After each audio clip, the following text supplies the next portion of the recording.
টালিগঞ্জ পাড়ায় ফের বন্ধ হলো শুটিং, সমস্যার মুখে পড়তে হলো পরিচালককে। অভিযোগ, শুটিংয়ে টেকনিশিয়ানদের সহায়তা পেলেন না পরিচালক কিংশুক দে।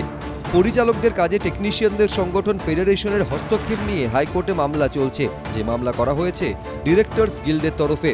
আর এই ডিরেক্টরস গিল্ডেরই সদস্য পরিচালক কিংশুক দে। তার বক্তব্য, সোমবার সকালে বাঘাযতীনের একটি বাড়িতে শুটিং হওয়ার কথা ছিল। কল টাইম ছিল সকাল 9:30, কিন্তু কাজে আসেননি কোনো টেকনিশিয়ান। বারবার তাদের ফোন করেও লাভের লাভ কিছুই হয়নি।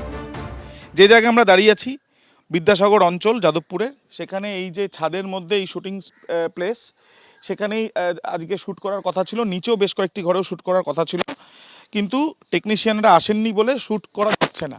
পরিচালকরা যেটা জানাচ্ছেন যে এর আগেও তাদের শ্যুট বন্ধ রাখা হয়েছিল, এবং তার সঙ্গে সঙ্গে তাদের বক্তব্য যে বারবার করে তারা দেখছেন এই ধরনের পরিস্থিতি তৈরি হচ্ছে, এবং যারা আদালতে গিয়েছিলেন তাদের উপরেই কি এই কোপ, এই প্রশ্নও তুলছেন পরিচালক। এই পরিস্থিতিটা কেন তৈরি হচ্ছে, কেন কাজের জায়গাটা নষ্ট হচ্ছে, কেন আমাদের এই কাজ করার যে নিজস্ব, যে কেউ কারো তো কাজকে বন্ধ করতে পারে না, সেই জায়গাটা কেন বন্ধ করছে হচ্ছে? তো আজকে আপনি বলুন না, আমি টেকনিশিয়ান ছাড়া আমি কাজটা করব কীভাবে?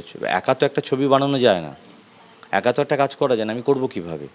আমার তো লোক দরকার। সেটা বারবার হচ্ছে কেন? আমরা যারা হাইকোর্টে আমরা যারা গেছি তাদের কাজগুলোই তো আটকাচ্ছে। টেকনিশিয়ানদের এই হেন আচরণে ক্ষুব্ধ পরিচালকদের একাংশ। আমরা তো আইনে যেতে যাইনি, কোনোদিনই যাইনি, কিন্তু বাধ্যও হয়েছি যেতে। তার কারণ হচ্ছে প্রত্যেকের কাজ আটকাচ্ছে, তার জন্যই। এবং উচ্চ আদালত রায় দেওয়ার পরেও ওনারা মানছেন না, আদালতকে অবমাননা করছেন। এতগুলো টাকা দিয়ে একটা ডেট ঠিক করে এতগুলো টেকনিশিয়ানকে জানানো হলো, ঠিক আছে, তারপরেও কিন্তু তারা এলেন না। তাহলে আলটিমেট ক্ষতিটা কার হচ্ছে? ইন্ডাস্ট্রির প্রচণ্ড বড় ক্ষতি। আমাদের বেসিক প্রশ্ন করেছি, সেই প্রশ্ন করার যে অপরাধ, সেই অপরাধ থেকেই আমাদের মুক্তি ঘটছে না। আপনারও শোনা যাচ্ছে যে একটি মিউজিক ভিডিও ছিল, সেটাও করতে গিয়ে সমস্যার মুখে পড়েছেন একই রকমভাবে। ঠিক। কেন? এই কারণে আসেননি আমাদের যারা টেকনিশিয়ান ভাইয়েরা, তারা আসেননি একই কারণে। ফেডারেশনের সভাপতি স্বরূপ বিশ্বাস জানিয়েছেন, বিচারাধীন বিষয় নিয়ে তিনি কোনো মন্তব্য করতে চান না। আবির দত্ত, অতসী মুখোপাধ্যায়ের রিপোর্ট, এবিপি আনন্দ।